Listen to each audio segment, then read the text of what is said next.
Hello everybody, this is Digraj Singh Rajput. Welcome to Magnet Brains. इस video में हम क्या पढ़ने वाले हैं? इस वीडियो में हम पढ़ेंगे डिस्ट्रीब्यूशन ऑफ पॉपुलेशन। पिछले वीडियो में हमने आपको एक बेसिक इंट्रोडक्शन दिया था चैप्टर का कि चैप्टर आखिर क्या है। अब अगर हम यहां से चीजों को समझना चालू करते हैं तो जो हमारा चैप्टर है population, distribution, density, growth and composition, तो इंडियन कंटेक्स्ट में हर एक चीज को समझेंगे। पहला टॉपिक है डिस्ट्रीब्यूशन ऑफ पॉपुलेशन, मतलब कि इंडिया में पॉपुलेशन किस तरह से डिस्ट्रीब्यूटेड है।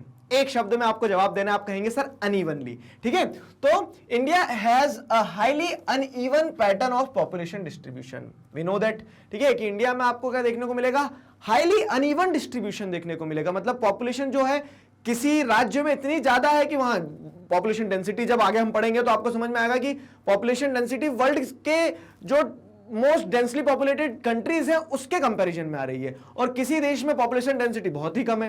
ठीक है, तो उस तरह से हाईली अनइवन पैटर्न में आपको डिस्ट्रीब्यूटेड दिखेंगे लोग। अगर हम देश की बात करते हैं तो कुछ क्षेत्र ऐसे होंगे जहां पे जनसंख्या बहुत ज्यादा है, कुछ क्षेत्र ऐसे होंगे जहां पे जनसंख्या कम है। कारण क्या हो सकते हैं इसके पीछे के, वो भी समझते हैं इसी वीडियो में। तो देखिए यहां पे कुछ डेटा दिया गया है। जैसे Uttar Pradesh has the highest population followed by Maharashtra, Bihar and West Bengal. देखो अभी हम डेंसिटी की बात नहीं कर रहे, अभी हम डिस्ट्रीब्यूशन की। तो अगर नंबर्स में देखा जाए तो नंबर्स में किस स्टेट में सबसे ज्यादा पॉपुलेशन है? उत्तर प्रदेश में, फॉलोड बाय महाराष्ट्र, बिहार, वेस्ट बंगाल। ठीक है, इनफैक्ट मैंने आपको पिछले वीडियो में बताया था कि सिर्फ आप उत्तर प्रदेश और महाराष्ट्र की पॉपुलेशन मिला दोगे ना तो यूएसए से ज्यादा पॉपुलेशन हो जाएगी।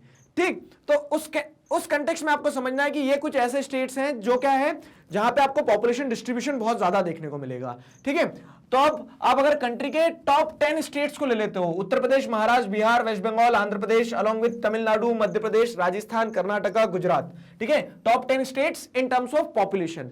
तो ये 10 राज्यों में कितनी पॉपुलेशन रह रही है देश की पता है? मात्र 10 स्टेट्स में 76% पॉपुलेशन रह रही है। तो टोटल पॉपुलेशन जो है, टोटल आप देखोगे तो 28 स्टेट्स हैं, यूनियन टेरिटरीज हैं, उनसे अगर आप कंपेयर करोगे तो 76% पॉपुलेशन सिर्फ 10 स्टेट्स में रह रही है। बाकी जो बचे हुए 18 स्टेट्स और यूनियन टेरिटरीज है उसमें कितनी पॉपुलेशन है हमारी? तो मात्र 24% पॉपुलेशन रह रही है। तो यह दर्शाता है कि डिस्ट्रीब्यूशन क्या है, हाईली अनइवन है।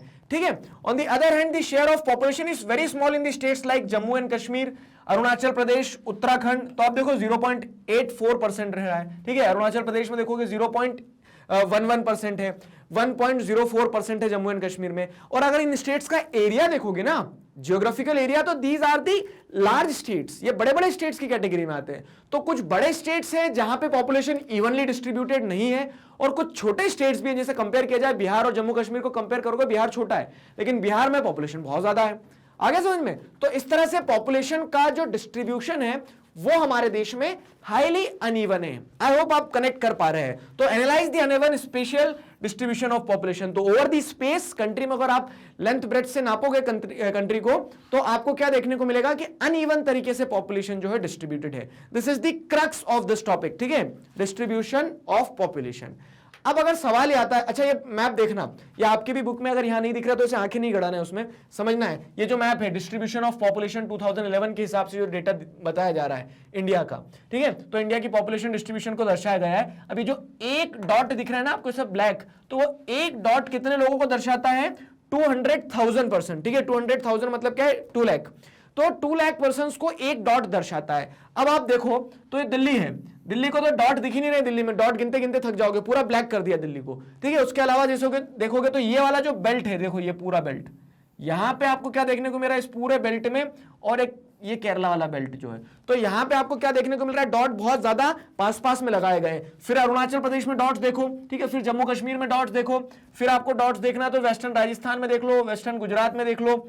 ठीक है, तो वेस्टर्न गुजरात में देखने के बाद में फिर आप यहाँ आ जाओ, ये forested areas of Chhattisgarh, Jharkhand वाला रीजन जो हो जाएगा, नॉर्थ ईस्टर्न स्टेट्स में देख लो। तो इस तरह से एनालाइज करोगे तो आपको समझ में आएगा कहीं पे डेंसली ये जो डॉट्स हैं बहुत डेंस हैं, और कहीं पे क्या है डॉट्स जो है तो वो बहुत स्प्रेडेड है। अरुणाचल प्रदेश में देखोगे तो कितना ज्यादा स्पेस है उनके बीच में। ठीक है, अब एक डॉट मतलब 2 लाख की पॉपुलेशन दर्शाता है। तो उस तरह से आप देखेंगे कि कुछ रीजन्स जो है वहां पे पॉपुलेशन क्या है, बहुत ज्यादा है। ठीक है, क्यों? क्योंकि डॉट्स पास पास में है, मतलब ये दर्शा रहा है कि वहां पॉपुलेशन बहुत ज्यादा है। अब दिल्ली में देखो पूरा डॉट ही डॉट हो गए सब। ठीक है, मतलब 2 करोड़ पॉपुलेशन छोटे से जियोग्राफिकल रीजन में रह रही है। क्लियर है? वो 2 करोड़ शायद और कहीं नहीं है, इधर देखोगे तो आप। तो इस तरह से क्या है, इस तरह से पॉपुलेशन जो है इट इज हाईली अनइवन, ठीक है, population distribution is highly uneven. समझ में आ रहा है ना, कनेक्ट कर पा रहे हो चीजों को? तो India has highly uneven pattern of population distribution, वही चीज दर्शाई गई है। तो the uneven spatial distribution of population, so we have learn this that the population is spatially unevenly distributed, मतलब स्पेस के हिसाब से अनइवनली डिस्ट्रीब्यूटेड है। तो what is the reason behind this, ठीक है, और इससे आप एनालाइज क्या कर सकते हो? तो this suggest a close relationship between population and physical, socio economic and historical factors. देखो, पॉपुलेशन का अनइवन डिस्ट्रीब्यूशन है अगर, तो उसके पीछे कुछ socio economic, historical, physical factors रहे होंगे, और आप ये मतलब कॉज एंड इफेक्ट दोनों समझ सकते हो। और अगर पॉपुलेशन आज भी अनइवनली डिस्ट्रीब्यूटेड है तो उसके पीछे का कारण ये है कि कुछ फिजिकल फैक्टर्स, कुछ सोशियो इकोनॉमिक, हिस्टोरिकल फैक्टर जो है लोगों को एक जगह में रहने के लिए क्या करते हैं, ज्यादा प्रेरित करते हैं when compared with the other area, ठीक है। तो ये कारण हो सकते हैं। एक्सप्लेन करें, एक एक से एक्सप्लेन करते हैं। देखो, तो सबसे पहले अगर हम बात करते हैं फिजिकल फैक्टर्स की, फिजिकल फैक्टर्स मतलब जो ज्योग्राफिकल फिजिकल फैक्टर्स होंगे, जैसे availability of water, fertility of soil, आया समझ में, ये फैक्टर हो सकते हैं। तो अगर हम देखें, climate along with terrain, availability of water largely determines the pattern of population distribution. तो ये सारी चीजें क्या करती है, these physical factors largely determine the pattern of distribution of population. क्यों? क्योंकि ये पैटर्न अगर आप समझने की कोशिश करेंगे ना, तो इस पैटर्न से ये क्लियरली आइडेंटिफाइड है कि हाँ, पॉपुलेशन कहां ज्यादा रहेगी, जहां क्लाइमेट फेवरेबल रहेगा। एक्सट्रीम क्लाइमेट है, अगर मान लो राजस्थान में अगर आप देखोगे एक्सट्रीम क्लाइमेट है, यहां नहीं जाएंगे लोग, ठीक है। तो वेस्टर्न राजस्थान में एक्सट्रीम क्लाइमेट है ना, पूरा डेजर्ट है वेस्टर्न राजस्थान, तो वहां नहीं जाएंगे लोग। अब देखते हैं अगर हम जैसे अरुणाचल प्रदेश, तो ये क्या बॉर्डरिंग एरियाज हो जाते हैं, फॉरेस्ट वगैरह है बहुत, तो इस कारण से लोग यहां भी कम है। क्लियर हो रहा है? अब वही फॉरेस्टेड ट्रैक की अगर हम बात करें तो छत्तीसगढ़ झारखंड वाला जो फॉरेस्टेड रीजन है, वहां भी पॉपुलेशन आपको इस तरह से डिस्ट्रीब्यूशन लेस देखने को मिलेगा, ठीक। तो फिजिकल फैक्टर्स जो होते हैं तो उसमें ये सारे पॉइंट्स को आपको कंसीडर करना पड़ेगा। क्या क्या? तो terrain, climate, availability of water, ये सारी चीजें इन्फ्लुएंस करती है पॉपुलेशन के डिस्ट्रीब्यूशन को। एग्जांपल समझते हैं कुछ, तो जैसे नॉर्थ इंडियन प्लेन्स की अगर हम बात करें, north Indian plains, deltas, coastal planes जो है, तो यहां पे क्या है, हायर प्रोपोर्शन ऑफ पॉपुलेशन देखने को मिलेगा आपको। पॉपुलेशन जो है नॉर्थ इंडियन प्लेन्स में ज्यादा है, ठीक है, डेंसिटी वाइज भी देख लो आप, उसके बाद में डिस्ट्रीब्यूशन भी देख लोगे, नंबर्स में भी, तो पॉपुलेशन ज्यादा देखने को मिलेगी। कारण क्या है? कारण अगर आप देखोगे, ठीक है, अगर इसी को कंपेयर करते हो किससे आप, तो कुछ हिमालयन स्टेट्स हो गए, सेंट्रल इंडियन स्टेट्स हो गए, नॉर्थ इंडियन स्टेट्स हो गए, वेस्टर्न स्टेट्स हो गए, इससे कंपेयर करोगे तो नॉर्थ इंडिया में से क्या मिल रहा है? देखो, वहां अवेलेबिलिटी ऑफ वाटर है, ठीक है, रिवर्स है, इतनी सारी पेरिनियल रिवर्स है। फिर टेरेन की अगर हम बात करते हैं तो फर्टाइल प्लेन्स पाए जाते हैं। क्लाइमेट भी क्या है, ना ज्यादा एक्सट्रीम है, मतलब ना ज्यादा बहुत ज्यादा कोल्ड है, बहुत ज्यादा हॉट है, ठीक है, तो एक्सट्रीम नहीं है, मॉडरेट क्लाइमेट है। तो वो सारे फैक्टर्स क्या करते हैं, उस रीजन को फेवरेबल बनाते हैं। अब over the period of time क्या हुआ, some areas have moderate to high concentration of population which were previously very thinly populated, ठीक है। तो यहां पे आपको क्या समझना है कि कुछ रीजन्स की अगर हम बात करें, जैसे क्या हो गया, रीजन्स ऑफ मध्य प्रदेश हो गया, रीजन्स ऑफ गुजरात हो गया, महाराष्ट्र हो गया, तो यहां पे लेकिन धीरे धीरे क्या होते चले गया कि जैसे जैसे ये फैक्टर्स फेवरेबल होते चले गए, फिजिकल फैक्टर्स, ठीक है, पॉपुलेशन थोड़ा सा मूव करने लगी, माइग्रेट करने लगे लोग, तो जो पहले थिनली पॉपुलेटेड थे वो एरियाज भी अब धीरे धीरे पॉपुलेटेड हो रहे हैं, लेकिन वो हाईली पॉपुलेटेड नहीं है, वहां पे डिस्ट्रीब्यूशन जो है तो मॉडरेट से लो के बीच में है, ठीक है। इस तरह से आपको ये आइडेंटिफाई करना है कि हाँ, फिजिकल फैक्टर्स जो होते हैं they do play a very important role in the distribution of population. Book में आपकी जो अपेंडिक्स देखने को मिलेंगे, मैप जो देखने को मिलेंगे, उन्हें ध्यान रखना, ठीक है। मैप वर्क जो होगा तो वो मैं आपको अलग से करवा दूंगा कि क्या मैप वर्क है, बाकी आपको ये चीज ध्यान रखना है। अपेंडिक्स वगैरह से आप क्या कर सकते हो, रेफरेंस के लिए पढ़ सकते हो, डेटा नहीं पूछा जाएगा आपसे कि नंबर बताओ कितने, लेकिन एक कंपैरिजन के लिए, एनालाइज के लिए, एनालिटिकल पार्ट पे वो बहुत अच्छा रहता है कि आप अपेंडिक्स जो बुक्स के पीछे है ना उन्हें देखो, ठीक है। अब देखो, distribution of population is highly uneven, we know that. कारण क्या हो सकते हैं, तो फिजिकल फैक्टर हो सकते हैं, सोशियो इकोनॉमिक और हिस्टोरिकल फैक्टर्स हो सकते हैं। आइए उन्हें समझते हैं। तो देखिए, the evolution of settled agriculture and agricultural development, pattern of human settlements, development of transport network, industrialisation and urbanisation are important factors influencing distribution of population.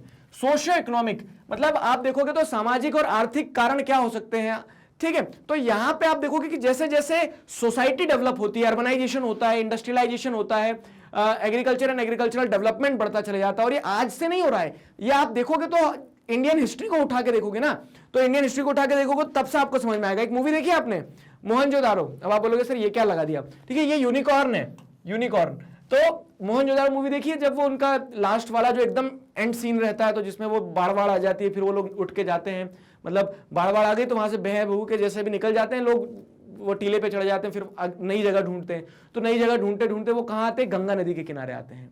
ठीक है, कहां से आ रहे हैं वो, इंडस रिवर के किनारे से गंगा नदी के किनारे आते हो। फिर वो वहां पे यूनिकॉर्न दिखता है ऋतिक रोशन को, पानी पीता है नदी का।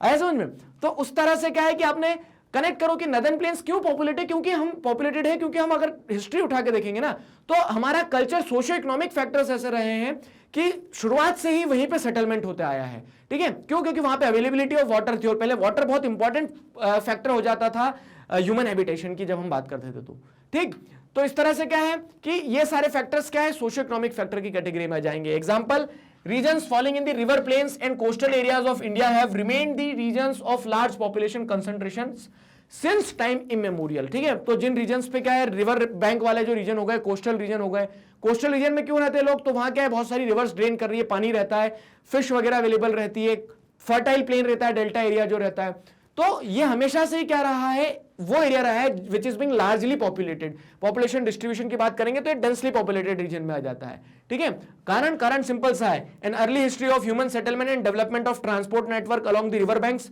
तो जैसे मैंने अभी बताया, मोहनजोदारो जो पुरानी सिविलाइजेशंस थी, आप देख लो, मेसोपोटामियन, इजिप्शियन सिविलाइजेशन, ठीक है, चाइनीज सिविलाइजेशन, सब रिवर के किनारे हुई है। इंडियन कंटेक्स्ट में भी वही कहानी सही है कि नदियों के किनारे पहले लोग सेटल हुए थे।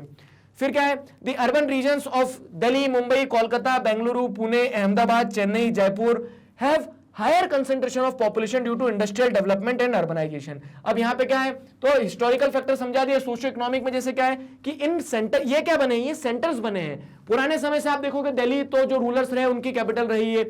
उसके अलावा ये जो दूसरे सिटीज की हम बात करें, जैसे कोलकाता ब्रिटिशर्स के टाइम पे इंपॉर्टेंट हो गया, मुंबई ब्रिटिशर्स के टाइम पे इंपॉर्टेंट हो गया, बेंगलोर वगैरह, बेंगलोर पुणे जो है, तो ये अब नए जैसे इंडस्ट्रियलाइजेशन हुए, आईटी सेक्टर का आना, ये सारा सब कुछ। तो इन फैक्टर्स को अगर हम ध्यान में रखें तो धीरे धीरे इंडस्ट्रियलाइजेशन हुआ, और उस इंडस्ट्रियलाइजेशन ने पॉपुलेशन को अट्रैक्ट किया। तो डिस्ट्रीब्यूशन जो हुआ ना पॉपुलेशन का, वो कैसा हुआ कि इन एरियाज में ज्यादा हुआ है, मतलब इन एरियाज में पॉपुलेशन ज्यादा कंसंट्रेटेड है when compared with the other areas. आया समझ में? तो जो डिस्ट्रीब्यूशन की हम बात कर रहे हैं, पॉपुलेशन डिस्ट्रीब्यूशन की, क्या सार निकालोगे आप? तो पॉपुलेशन डिस्ट्रीब्यूशन की अगर हम बात करते हैं तो population distribution is highly uneven. उस हाईली अनइवन में भी क्या है, what is the reason behind that? ठीक है, कि population distribution is highly uneven. तो फिजिकल फैक्टर्स हैं, सोशियो इकोनॉमिक और हिस्टोरिकल फैक्टर्स हैं, which we have discussed in this video. I hope you enjoyed it. सारी चीजें आपको समझ में आई है। ठीक है, तो ये था हमारा ये टॉपिक का पार्ट। तो हमने चैप्टर का एक पार्ट जो है हमारा डिस्ट्रीब्यूशन ऑफ पॉपुलेशन, वो कंप्लीट कर लिया इंडियन कंटेक्स्ट में। अब डेंसिटी को पढ़ेंगे। तो नेक्स्ट वीडियो में हम क्या करते हैं, कुछ फैक्ट्स फिगर्स हैं, डेंसिटी वाला पार्ट पढ़ेंगे।